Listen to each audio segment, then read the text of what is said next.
Deep beneath a mountain, somewhere right here in the United States, lies a complex that doesn't exist on any public map. It has its own power grid, its own water supply, cafeterias, hospitals, police forces, and enough infrastructure to keep the highest levels of the US government running, even if the surface of the Earth were reduced to radioactive ash. For decades, millions of Americans drove right past these mountains, completely oblivious to the fact that they were passing a doomsday bunker designed to outlast the apocalypse. It was a secret so tightly kept that even some of the top brass at the Pentagon were left in the dark. But why did Uncle Sam pour billions of taxpayer dollars into hollowing out a mountain? How exactly do you build a fully functioning facility under a mountain of solid granite? And more importantly, if things hit the fan tomorrow, who exactly gets a ticket inside and who gets left up top? Welcome to Huzaif Beyond. Today we are going deep underground to uncover the most classified mega project in American history. Now, when we call this an underground city, don't picture sprawling suburbs, strip malls, or neighborhood parks. These are massive, highly compartmentalized military and government installations like the Cheyenne Mountain Complex and the Mount Weather Emergency Operations Center. But because they feature their own independent infrastructure, medical wards, and power grids, they operate with the scale, complexity, and self-sufficiency of a small, heavily fortified town. To understand why the feds decided to bury an operation of this magnitude, you have to rewind to a time when the entire country was on edge. The year is 1949. World War II is in the rearview mirror, and Main Street America is supposed to be entering a golden age of peace and prosperity. But then, the Soviet Union successfully tests their first atomic bomb, catching US intelligence completely off guard. Suddenly, it was a whole different ballgame. The Cold War wasn't just a political staring contest anymore. It was a ticking time bomb. By the 1950s, the paranoia was off the charts. You had everyday Americans digging fallout shelters in their suburban backyards. School kids were being taught the infamous duck and cover drills, hiding under their wooden desks, as if that was going to stop a nuclear fireball. But while the public was terrified, the top officials in Washington, D.C. were facing a much darker reality. Washington was a sitting duck. If Soviet bombers made it across the Atlantic, or later, if intercontinental ballistic missiles rained down, the entire federal government could be wiped out in the blink of an eye. The president, the military command, the Congress, gone. Without leadership, the United States wouldn't just lose a war, the nation itself would collapse into total anarchy. The government called it continuity of government. They needed a way to ensure that if D.C. was turned into a smoking crater, the United States could still bite back. So, President Eisenhower, a guy who knew a thing or two about large-scale military logistics, signed off on a plan that sounds like something straight out of a sci-fi movie. They weren't just going to build a standard bunker. They were going to build an entire self-sustaining underground complex. Out in the boonies, far away from the primary blast zones, protected by massive layers of bedrock. Building this thing was a logistical nightmare. You can't exactly hire a local contractor and ask them to keep quiet about hollowing out a mountain. This ridge must be secured. The foundation won't hold. Make it hold, engineer. While the government built several classified sites, the crown jewels of this underground empire were places like Mount Weather in Virginia and the Cheyenne Mountain Complex in Colorado. To pull this off, the Army Corps of Engineers brought in a small army of hard rock miners. We're talking about excavating millions of cubic feet of solid granite. They blasted through the rock 24 hours a day, 7 days a week, using a technique called smooth bore blasting. This wasn't just digging a hole, it was surgical. They had to ensure the structural integrity of the mountain remained completely flawless, so it wouldn't collapse on itself. Once the cavern was hollowed out, they had to secure the front door. And I use the word door very loosely. Imagine a pair of steel blast doors, each weighing around 25 tons. That's 50,000 pounds of steel. They are so perfectly balanced on their massive hinges that a single person could push one closed in an emergency. Once those doors slammed shut, the facility was entirely sealed off from the outside world. No radioactive fallout, no biological agents, no chemical weapons were getting through. But what was behind those doors is what truly blew people's minds. Inside the caverns, they constructed freestanding multi-story buildings.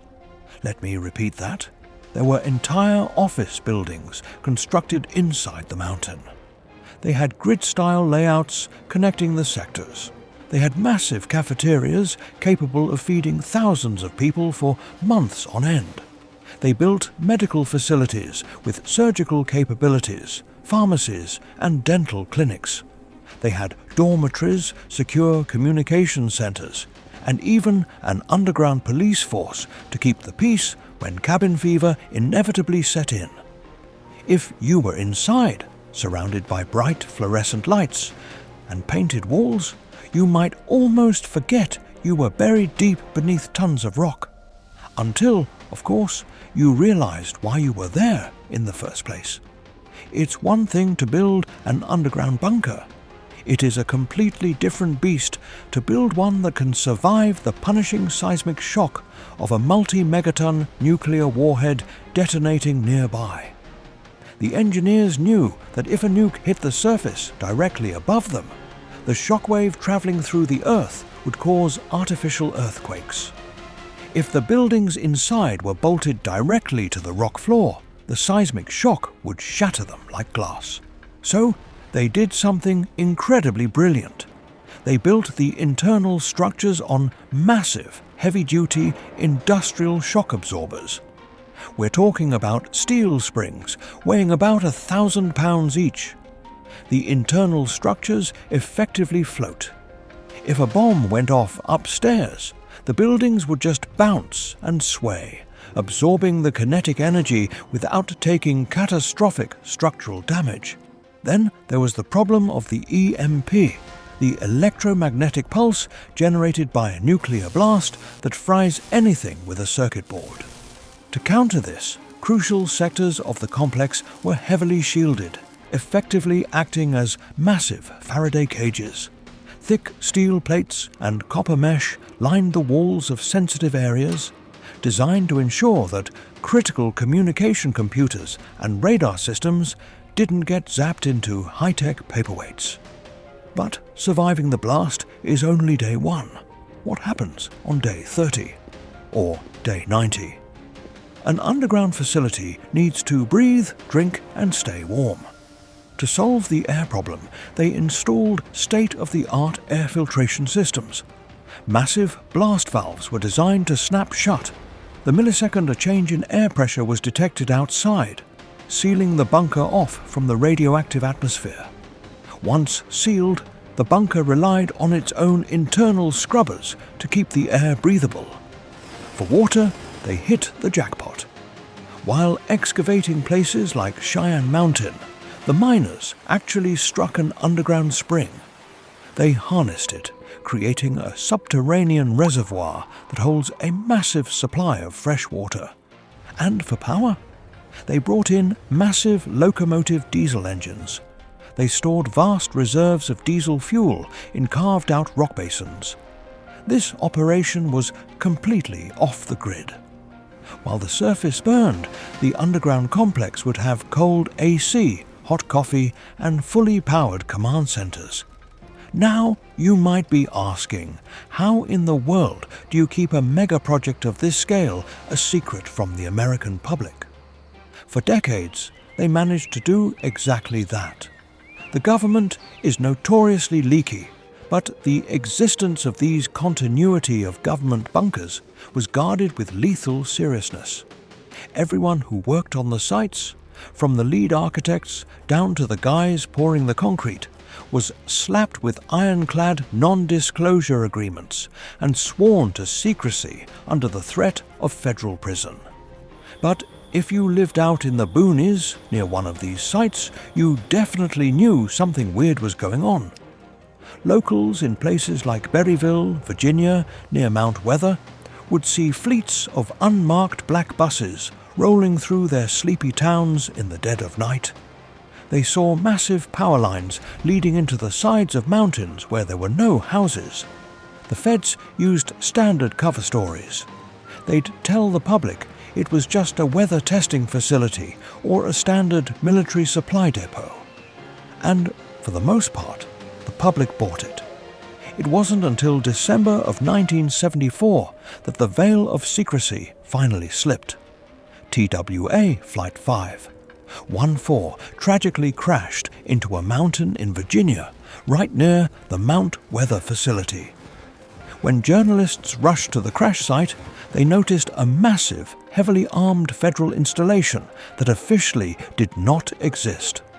The cat was out of the bag, and the American public finally realized that a shadow operation was sitting right in their backyard. The Cold War eventually ended. The Soviet Union collapsed, and for a while, Americans breathed a sigh of relief. Some of these underground facilities were put on warm standby, acting as backup servers and training centers. But fast forward to today, and the world is a very different place. The threats have evolved. We aren't just dealing with gravity bombs dropped out of airplanes anymore. We're looking at hypersonic missiles that can cross the globe in minutes. We're looking at Earth-penetrating bunker buster munitions specifically designed to drill deep into the rock before detonating. And perhaps the scariest threat isn't physical at all. In an era of AI and cyber warfare, an enemy might not need to drop a bomb on the mountain. They could just attempt to hack the grid, shut down the air scrubbers, and turn a billion-dollar underground bunker into a very expensive, very deep tomb. Yet, despite these modern threats, Uncle Sam isn't abandoning the underground. In fact, following the events of 9/11 and the rise of new global tensions, significant funds have been quietly funneled back into upgrading these facilities. New fiber optics, better shielding, more secure perimeters. The Doomsday complexes are very much active. The engineering is nothing short of a modern marvel, but it forces us to confront a very grim, tough pill to swallow. These facilities were not built to save the American people. They were built to save a select few. If disaster struck tomorrow and the sirens began to wail across Main Street, USA, would the leaders disappear beneath the mountain while the rest of us remained above? Perhaps the most incredible part isn't that America built a city beneath a mountain. It's that more than 70 years later, it still prepares for a day everyone hopes never comes. If you enjoyed this deep dive, hit that subscribe button and turn on notifications. This is Huzaif Beyond, and we'll see you in the next one.